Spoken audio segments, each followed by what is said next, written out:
Zdaj sem se udeležila enega vašega programa 30-dnevnega, ne za kronične bolečine, ampak za odpravo kroničnih Zmanjšanje. bolečin. Tako, ja. In kaj mi je bilo najbolj zanimivo, se pravi, mi smo se 30 dni smo se dobivali preko Zooma za 1 uro, delali vaje, ki izgledajo na videz zelo preproste in takrat na začetku ti ni čisto jasno, kako ti bo zdaj premikanje rame pomagalo pri tem, da boš ti neke konkretne težave odpravil.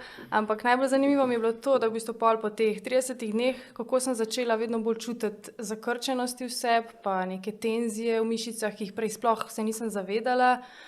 Zdaj res čutim, kadar nisem sproščena.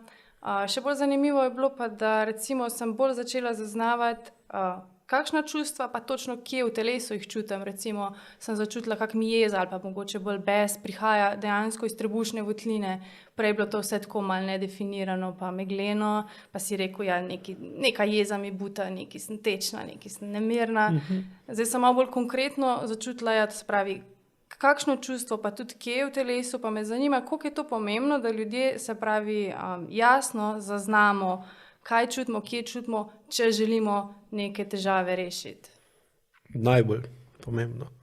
Ker drugač v bistvu se vedemo, kot da tavamo v megli. Sploh zato, ker nam je težko iti tam, kjer najbolj boli.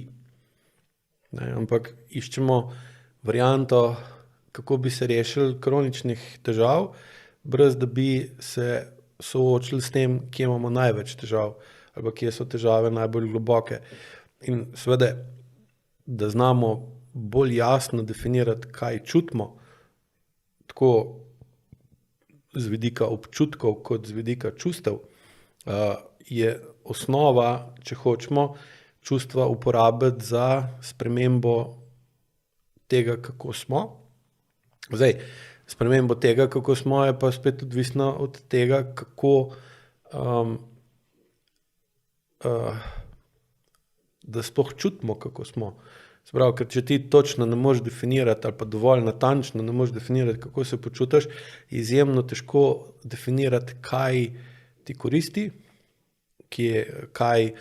kaj ti pomaga, kje si zadovoljen, kje čutiš ugodje ali pa užitek in kaj ti škodi, kaj te moti, ovira, ogroža, omejuje in kje čutiš bolečino, nelagodje, neprijetnost.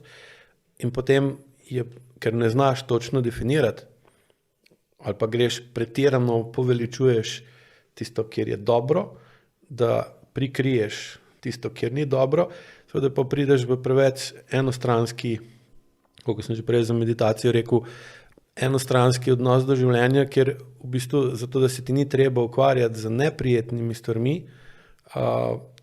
pretiravaš v razvoju, poveličevanju prijetnih stvari, ne? In pol seveda težko ali pa ne moreš najdeš lahko začasno izboljšanje, ki si ga ustvariš pač kot, lahko tudi kot iluzijo, pa čutiš, zdaj pa boljš, pa se pa problem vrne. Ne? Torej, natančno zaznavanje ali pa čim bolj natančno zaznavanje, kako sem, kako se počutim, kako odreagiram telesno na določeno stvar, je nujno, če hočemo urediti kronične težave. Oziroma, pri AIQ je tako, če ima oseba kronične težave, je za nas samoumevno, da ta oseba ne zna točno določeno definirati, kaj čuti in kako se počuti, čeprav on misli, da to zna. Ker če bi dejansko znal na dovolj visoki ravni to določiti, pa ne bi imel kroničnih težav. In to je ta osnova. Zato to je tudi glavni namen vaj, da pri vaji se učiš, kako bolj jasno začutiti sebe, brez da bi imel zaradi tega negativne posledice. Ker zdaj, ko si ti v vsakdanjem življenju, imaš določen krog ljudi, v katerem funkcioniraš, oni so te navajeni, da si takšen, kakšen si. Pač, ti pa v bistvu začutiš, da te nekaj moti, kar te prej recimo ni. In pa se ti odzoveš drugače na nek odnos kot prej, boš s tem prišel lahko v konflikt z okoljem. Ker oni so te navajeni, da si tak, zdaj pa kar na lepem nisi več tak. In pa seveda okolje na tebe pritisne nazaj in zdaj, kdo je močnejši, običajno je okolje. In takrat pa v bistvu ti postaneš problem za okolje, ki te poskuša vrniti nazaj v prvobitno stanje. Ko ti delaš vajo, si sam in med vajo v bistvu opazuješ, analiziraš, kaj počneš, kaj misliš, da počneš, kaj ne bi počel, pa kaj dejansko narediš. In se seveda konstantno vračaš nazaj, da iščeš močnejši povratni odziv iz telesa. Kaj delam? Kaj ne bi naredil? To pa to. Kaj počnem? Naredil sem to. Kaj čutim?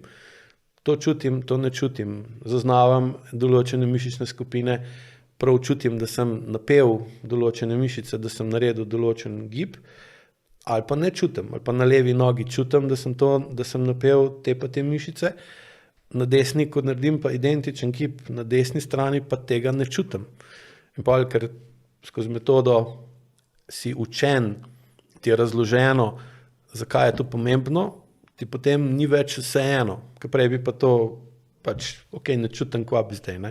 Ali pa bi nekaj druga bolj čutil, da bi s tem prikril, da ne čutiš desne noge, bi pretirano močno čutil recimo desno ramo in bi začutil v desni rami bolečino in pa bi zamišljal, očitno nimam dovolj močnih mišic ali pa nekaj drugega, da tam gor čutim bolečino in bi se pa fokusiral na desno ramo, čeprav imaš recimo lahko dejanski problem z desno nogo. In pa bolj ko znaš skozi vaje se soočati s tem, kaj dejansko v tvojem telesu je, ne pa tisto, kar misliš, da je ali pa si želiš, da bi bilo, potem lažje začneš sebe čutiti, pa se sprejeti taga, ko si. In potem, bolj ko to znaš med vajam narediti, bolj boš tudi lahko izven vaj, tako ko si rekla, opazila ali pa boš opazil, da si takšen ali pa drugačen in pa boš tudi vedno bolj opazil, zakaj tako vedenje ali pa tako počutje, v katerem sem, je smiselno ali pa logično glede na to, kje sem ali pa ni. In pa začneš zavest uporabljati za to, da definiraš te recimo primerne ali pa neprimerne telesne odzive in potem primerne ohraniš, neprimerne pa začneš postopoma spreminjati in ko jih dovolj dolgo zavestno spreminjaš, se morajo prenesti v podzavest in nadomestiti stare ali pa prejšnji vzorec, za katerega si spoznal, da ni dober, da ni optimalen in da bi lahko imel boljšega. Ko zamenjaš računalnik, ko vidiš, da ta star računalnik ni več dovolj dober, ali pa da narediš update operacijskega sistema, ker proizvajalec reče, zdaj smo naredili nekaj boljšega, dajte gor naložiti, pa bo računalnik delal boljš. Na podoben način deluje.